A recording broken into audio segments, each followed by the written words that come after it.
nicely put it. We political scientists are always stuck in this position of being asked to predict the future, and usually we're wrong.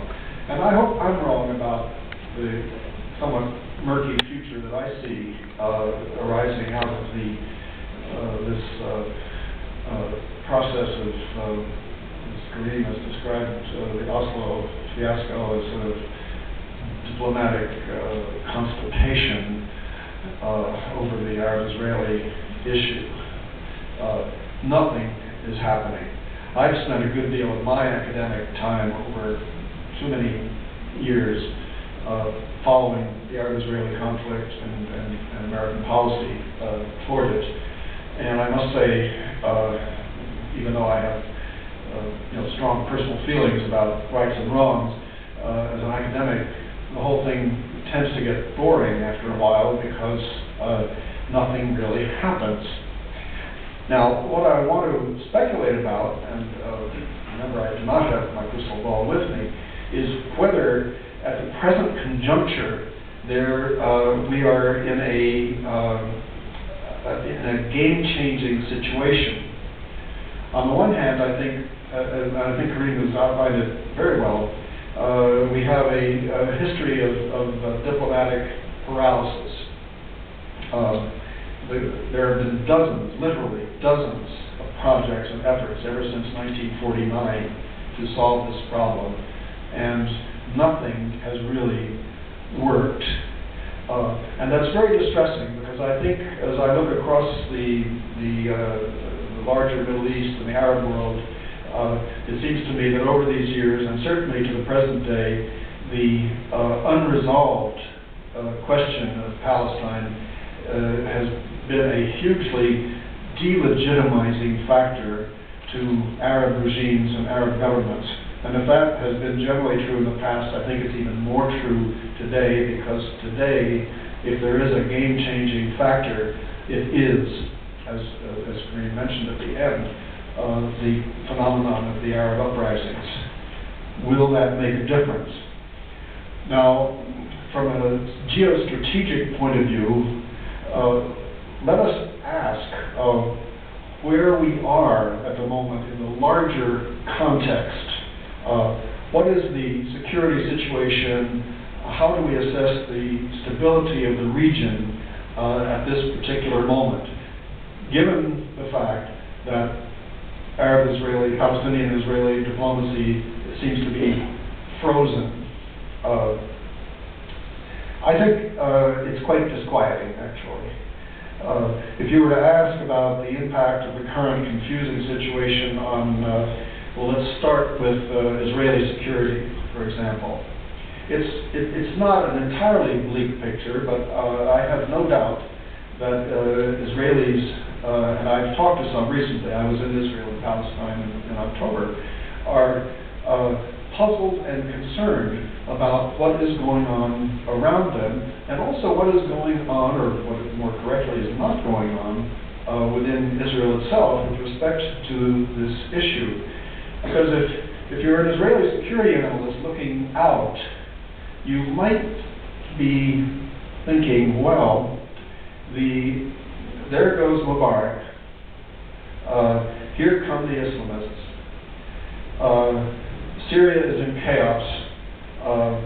Will a pro-Israeli regime come to power if and when the Assad regime is toppled, or on the contrary, will it be a regime that will be far more upfront and active in opposing and contesting Israel's occupation of the Golan Heights and the Palestinian areas than the Assad regime ever was? It's pretty clear that the Assad regime initially thought that it had kind of immunity from the Arab uprisings because of its claim that it is in the forefront of opposing Israel's occupation and general bad behavior in the neighborhood. That didn't seem to matter very much at all. So they've got a problem at that end. Maybe a happy ending, but probably not. And then there's Jordan, with which Israel and its occupied territories have the longest border. it's not a happy situation over there in Amman these days, and for obvious reasons. The ripples of protest have occurred and continue to occur in Jordan. And King Abdullah has said again, he said it again recently to President Obama in Washington, you know, I'm really in a mess. He didn't say it quite that way, but the implication was that with Palestinian-Israeli diplomacy going nowhere, there is Jordan stuck where it is with a faltering economy, with increasing popular unrest over all manner of issues and so on. From an Israeli security point of view, that has to be a particular concern. And then as you go farther beyond the immediate region, we have to bring in, I think, the question of Iran. And this is certainly, by all accounts that I've read, sort of number one on the Israeli security agenda. The idea that Iran may get within a year, according to some scientific estimates, the ability to go for a nuclear military weapon. If this happens within a year, some Israeli politicians are saying this is an existential threat to Israel. To be sure, there are other Israeli experts in the military and the security, and even in the political sphere, who say, no, that's really way overblown. It's not like that. So be that as it may, Israel has, Netanyahu in particular, has put this kind of on the table.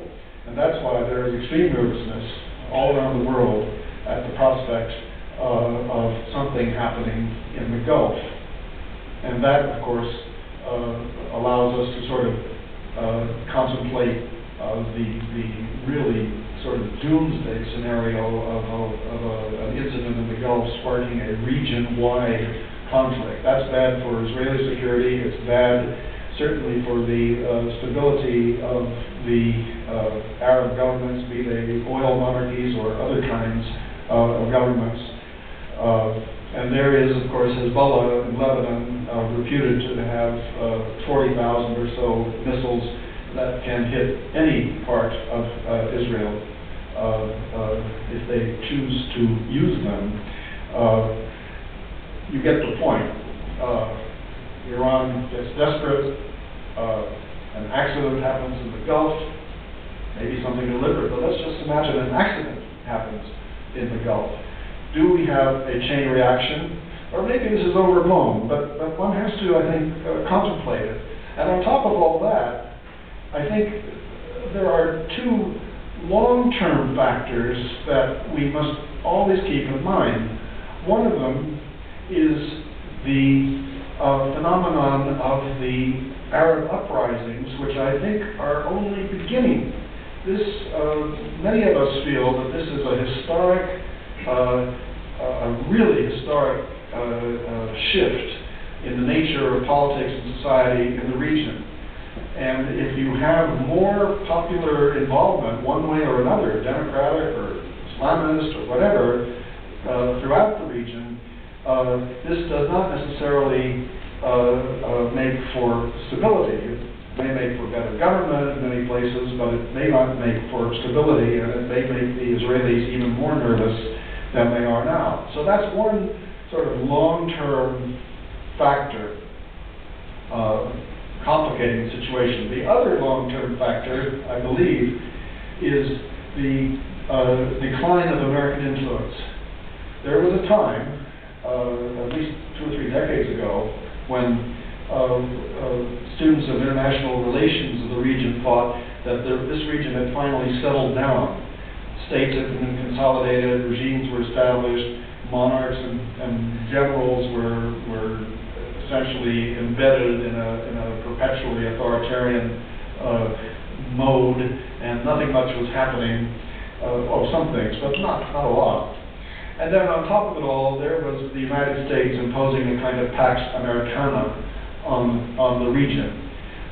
All of that has changed, partly because of the uprisings, but also partly because owing to a series of unfortunate decisions by American administrations, the credibility, the leverage, what some people call the soft power, which is another word for influence, the influence of the United States, generally speaking, it has declined and is contested. So who's in charge? What's going on? I think we're getting into a situation of sort of, in IR terms, multipolar instability. If not instability, at least uncertainty. And the consequences of all this are really quite worrisome. I would like to hope, finally, that these remarkable events that are going on somehow would restart a diplomatic process over Palestine and Israel that would actually go somewhere. But it's not easy, and I am not terribly encouraged by Kareem's analysis of the situation at this point. So in short, as I look at my non-existent crystal ball, I see trouble ahead.